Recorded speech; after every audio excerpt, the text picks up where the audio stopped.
এমন একটা ছাত্রীর সাথে সেলফি তোলা দেখে আমাদের রাজবাড়ী পোলাপানের মন থেকে পুরো রাজবাড়ির মেয়েরাই উঠে গেছে। হায় রে রুচি।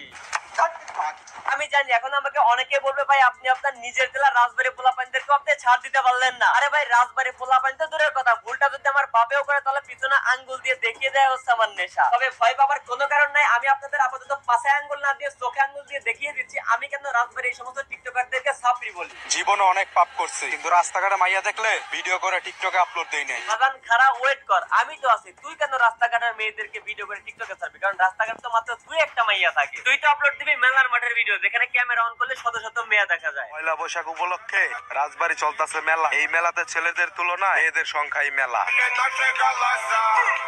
যদিও মেয়েগুলো সেরা ঠিকঠাক মতো বোঝা যাচ্ছে না, তারপরেও এই ভিডিওর সাথে ওর এই ভিডিওর লজিকটা আমি কোনো মতেই খুঁজে পাচ্ছি না। মন চাইছে একটা গালি দিই ওরে। গালাগাল দেন ভালো না। রাজবাড়ী জেলা ছেলে মেয়েদের ভিতরে একটা ফেমাস ভাব আছে।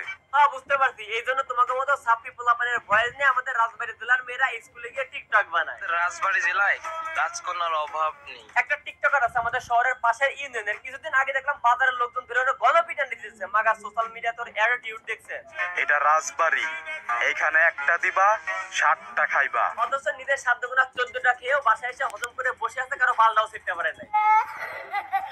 একটা মজার বিষয় আমি আপনাদেরকে ইনফর্ম করি, এই যে আমাদের রাজবাড়িতে যতগুলো টিকটকার রয়েছে এদের একটা সংঘবদ্ধ গ্রুপ রয়েছে। এই যে টিকটকার গুলো মনে করেন যে প্রত্যেক সপ্তাহে একটা না একটা মার খায় রাস্তাঘাটে। এখন এইগুলা তো মনে করেন কারো কিছু ছিড়তেও পারে না, ওরা তখন বাসায় গিয়ে এই গ্রুপে মেসেজ করে বলে দেয় সবাই টিকটকে থ্রেড লাগাও। তখন এই যে রাজবাড়ির মধ্যে এই টাইপের ভিডিও বেশি দেখা যায়। আতঙ্ক জেলা হিসেবে সবাই চিনি রাজবাড়ী জেলা, তার নাম। আচ্ছা একটা কথা কইতে পারবি তোরা ভাই, তোরা রাজবাড়িতে যতগুলো টিকটকার রয়েছিস তোরা সবাই কেন স্টেশন এসে ভিডিও বানাইস গরমের মধ্যে কামড়ায়?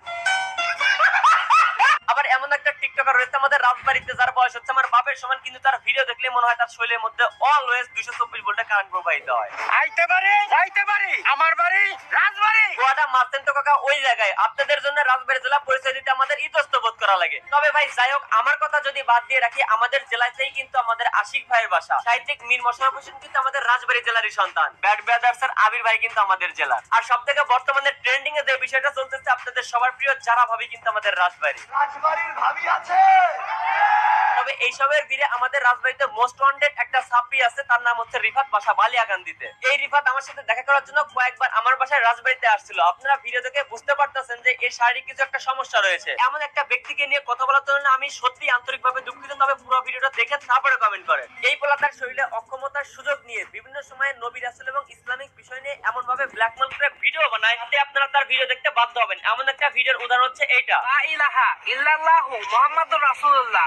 আমার এই কালেমাটি যে ব্যক্তি তিনজনের কাছে শেয়ার করে দেবে তার জীবনে যেন সুখবর আসুক, আর যে এই কালেমাটি শেয়ার করবে না তার জীবনে যেন দুঃখ আসুক। এই ভিডিওটা নিয়ে আমি কথা বলার পরে সে আমার সাথে রাজবাড়িতে এসে দেখা করে এবং তার ভুল বুঝতে পারে এবং মাপ চাইতে চায়। আমি তাকে সুন্দর মতো বুঝিয়ে বলে আমার কাছে মাপ চাইতে হবে না, তুমি জাস্ট এই ভিডিওটা ডিলিট করে দাও আর এই টাইপের ভিডিও আপাতত বানাও না, যেহেতু আমরা মুসলিম। তো নরমালি সে বাসায় গিয়ে ভিডিওটা ডিলিট করে দেয় এবং তার অডিয়েন্সদের উদ্দেশ্যে অনুতপ্ত হয়ে বলে যে আমি এগুলো ভুল করেছি, আমি আর ভবিষ্যতে এরকম কর্মকাণ্ড করবো না। এই রে ভাই ভিডিও তো ডিলিট করছে ঠিকই, কিন্তু বর্তমানে যে সমস্ত ছাপড়িগিরি করতেছে রাজবাড়ী জেলার নাম দিয়ে ভাই, সব থেকে বড় কথা আমি তার ভিডিওটা যেটা করেছিলাম ওইটা বালিয়াকান্দি প্রায় সবাই দেখে এবং দেখার পর তাকে অনেক রকমের কথা শোনায়। এরই প্রেক্ষিতে সে আমার উপরে রাইগা আমার নিয়ে অনেক বাজে বাজে কমেন্ট করে এবং আমাকে বালিয়াকান্দি বলে দেখে নেওয়ার হুমকি দেয় মানুষের কাছে। আর এরই প্রেক্ষিতে সে তার কর্মকাণ্ড উল্টাপাল্টা চালাই যাচ্ছে। রাজবাড়ী বালিয়াকান্দিবাসী আমি আপনাদেরকে একটা কথাই বলবো যে আপনারা আপাতত তার সাথে কোনো খারাপ বিহেভ করবেন না, সে যেহেতু শারীরিকভাবে অক্ষম। কিন্তু হ্যাঁ ভাই, সে যদি ভবিষ্যতে আবারও নবী রাসূল কিংবা ইসলামিক কোনো বিষয় নিয়ে ইমোশনালি ব্ল্যাকমেল করে তার ফলোয়ার এবং ভিউ বানানোর চেষ্টা করে,